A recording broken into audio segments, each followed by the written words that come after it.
Hi there, my name's Nikki, I'm 55 and on Friday I'm going to have a total knee replacement. My first one. I've had a few arthroscopies over the years and tidy ups and meniscus repairs and things, but I've never had a full knee surgery. Now, last night I was looking online just to see what was out there in relation to information, what I can expect. Lots and lots of information on the internet in relation to knee surgery. Lots of animated videos or the real thing if you're brave enough to watch them. But what there's not are accounts from people who actually have experienced it. There are a few, but not many. And what I was really looking for was somebody who I could relate to, who was going through the process, who I could follow their journey. Couldn't really find that. There was one lady in America who I saw, but again, I'm in the UK. I wanted to see the process in the UK. So whilst lying awake last night, and those of you who have arthritis in your knee will understand that, I thought I'm going to follow my journey. I'm going to video my journey and follow it on YouTube. So that's why I'm here. So just to give you a potted history about me, as I said, I'm 55, always been sporty all my life, and I think that's caught up with me, if I'm totally honest. My first problems with my knees were, I looked it up last night, 2007, so 16 years ago, I had an arthroscopy. I was just being stupid. I was playing football. I was mucking about with the football, trying to do tricks. You know, I was way too old to be doing that sort of thing, but you do, don't you? And I just tore my meniscus, and that was the start of it. So I went in for a repair on that one, and when they were in there, they said there was a fair amount of arthritis in my knee. So that was 16 years ago. Now, from then I've had, I think, 5 further arthroscopies, and each time progressively more arthritis. About 5 years ago, it got to the point where they said I'd reached severe, and that was in my right knee. But the consultant at the time said to me, "You're too young, we're not going to do anything with you until you're 60. So that was that. I was basically told to manage the pain with painkillers and keep doing exercises and things, which was what I did.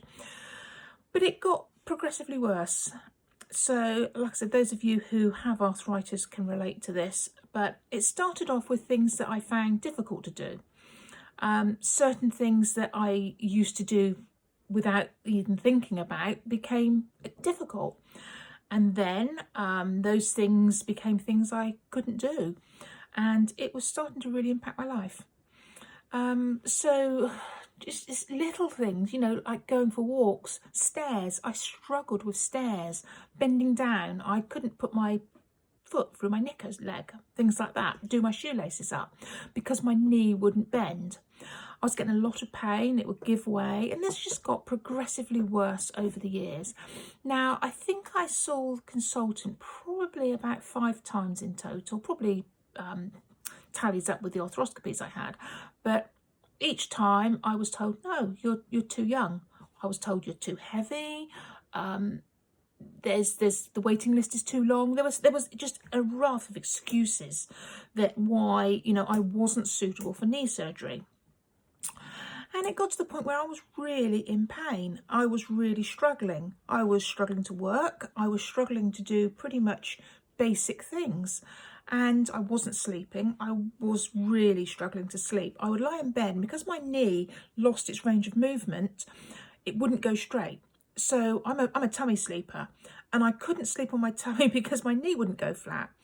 On my back, again, knee wouldn't go flat. On my side, it was just uncomfortable and hurt. So I was really struggling sleeping. So I ended up asking to see the consultant again. I saw the consultant for I don't know how many times again. And once again, he fobbed me off. To be honest, I mean, at this point, I'd had a flare up. What I mean by that is I couldn't put my foot to the floor. I was in so much pain. I was on crutches. My foot wouldn't weight bear at all. And I was really struggling. I saw the consultant when I was like this, and basically he said to me, he looked at my x-rays and he said, yeah, you need a new knee. No doubt about that. You need a new knee. But it's going to be a long time. The waiting list is about 18 months old. At that point, I started crying. I'm not a crier, but I was, you know, at the ultimate end of my frustration, etc. And he said, and I said, no way, I can have it done quicker. He said, look, he said, you're not an emergency, you're not dying, you've got to wait with everybody else. And he basically told me to go away. He told me to go to my GP. He told me to get pain medication and just manage it. And I was at the point there where I'd managed this for years, and it just really floored me. I'd been managing fairly well, but this just absolutely pulled the rug from under me. And he said it twice to me: you're not an emergency, you're not going to die from it, basically go back to your GP. So I had a couple of days where I was quite low. I was quite, the way he'd spoken to me. Yes, I appreciate that probably is the case. There probably is a massive waiting list. I'm not going to die. I understand that. But it was just, there was no compassion. It was how I was dealt with, really. Now, suddenly I remembered a few years back, through work, I dealt with a lady who'd had knee surgery. And I remember telling me, she was local to me, I live in the country, and she was telling me how she had opted to go to a hospital out of her area and how it had been fantastic, how they had been absolutely brilliant with her. And she wrote down on a scrap of paper, I would say this is probably 4 years ago, it was when COVID was on and I was working with COVID at the time. She wrote down on a scrap of paper the name of the clinic she went to, which was in Sussex. So it's about 4 hours away from me. She said, if you ever need surgery, she said, ask to go here. So I did what was then called Choose and Book, which is where you can go to your GP and you can elect to be seen anywhere in the country, as long as they take NHS. This was in fact a private hospital, but it took an element of NHS patients. And so I thought, right, let's give it a go. I found the piece of paper.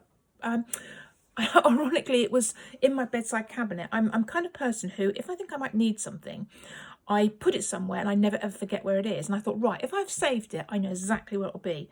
And sure enough, it was still there. 3-4 years later, this piece of paper with the details of the hospital on was in my bedside cabinet. So I asked my GP to be referred there.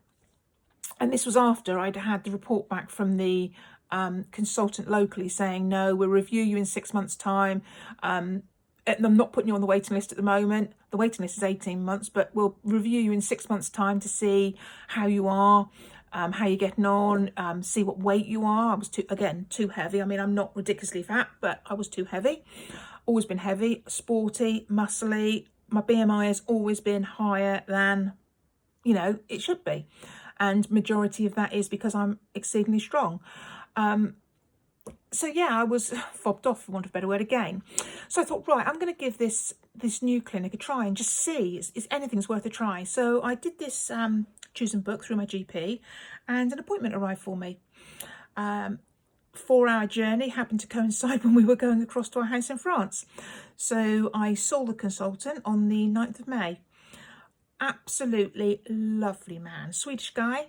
I walked in with my husband. We walked into the consulting room, and he looked at me and he says, "You're not using sticks?" I'm like, "No." He said, "I cannot believe, having looked at your x-rays, that you are walking without a walking aid, either a frame or sticks." He said, you need surgery now." He said, "Your knees are of the worst I've seen." And he showed me the x-rays, and there was literally no gap at all. There was spurs everywhere. It was completely compounded, which explains why I had no range of movement, why I was in pain. And he said, "There's no other option. We need to do a knee replacement for you and get it done as soon as possible." I sat there, I cried. I'd had years of being fobbed off. It was just, oh my God, it was amazing just to have someone, it made me feel validated. It made me feel, yeah, actually all this pain you're going through, all this struggling you have, yeah, it's real. Whereas in the past, every time I'd gone to see someone, it's like, "Oh, we'll put it off, yeah, lots of people suffer like this." And it just made me feel like a fraud. But this surgeon, he made me feel like, yeah, actually, you're right to be feeling like that. You're right to be feeling that, you need something to be done. So anyway, he said, yep. He said, he said, I've looked at your x-rays this morning. He said, I've already written your forms up. He said, because there is no other option.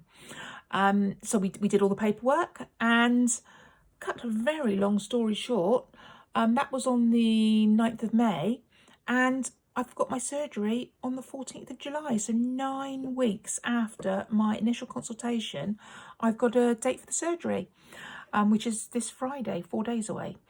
So yeah, so that's my history. At the moment, I am, both knees need doing, reality.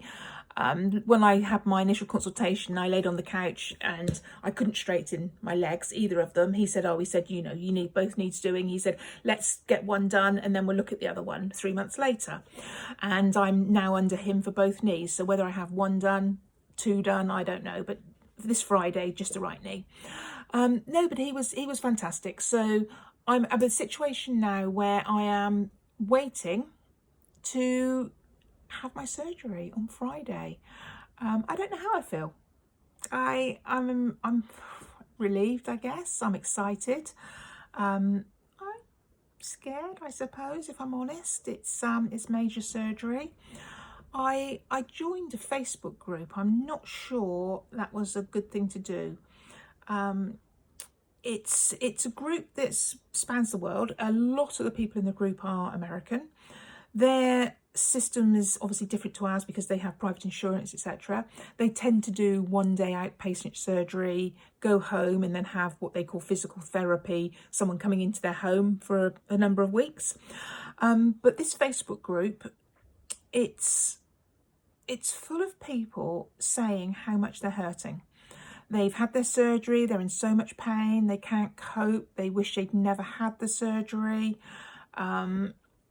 There's a lot of that on there, how they just, it's worse than childbirth.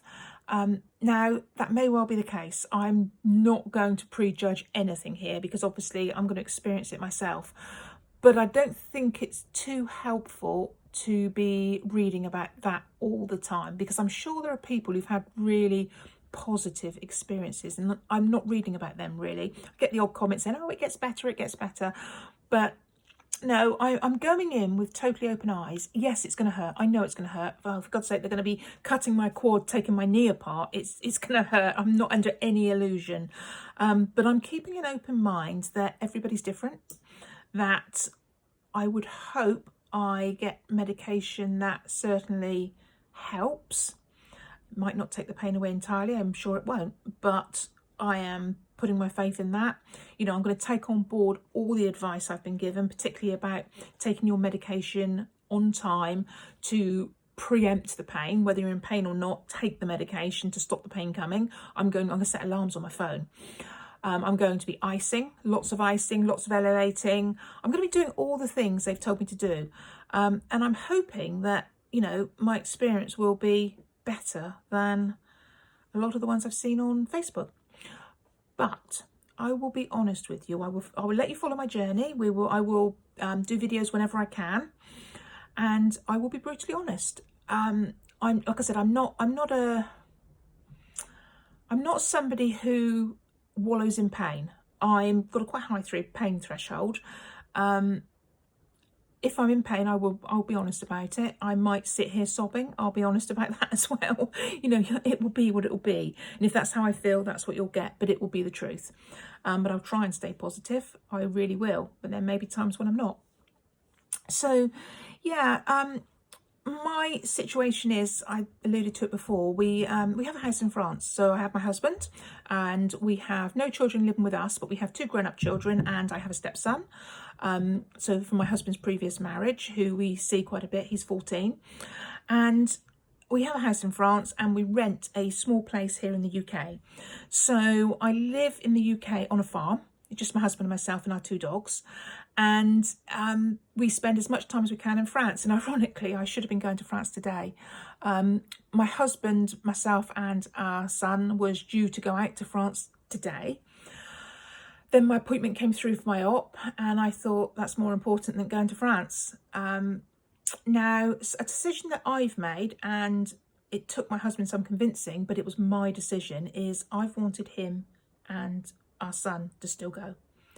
I figured that, you know, there's not much they can do to help me if I'm here in relation to if it's hurting.